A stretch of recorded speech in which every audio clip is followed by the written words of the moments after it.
Hi hello everyone.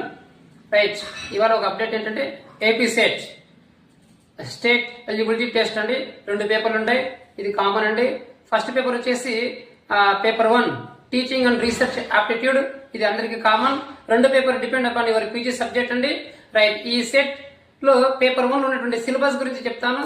First మనం ఏ competitive exams రాసినా కూడా ఫస్ట్ ఆఫ్ ఆల్ సిలబస్ ను సేకరించాలండి. దాని అనుగుణంగా మనం పుస్తకాలు తీసుకోవాల్సి ఉంటుందండి. రైట్, సో ఇందులో 10 చాప్టర్లు ఉంటాయి. Number 1 teaching aptitude, number 2 research aptitude, number 3 mathematical and reasoning aptitude, number 4 communication, number 5 comprehension అండి. Next number 6 data interpretation, number 7 ICT, number 8 people development with environmental, number 9 education technology, మరి number 10 వచ్చేసి higher education system అండి. ఈ 10 చాప్టర్లు కూడా paper 1 లో ఉంటాయండి.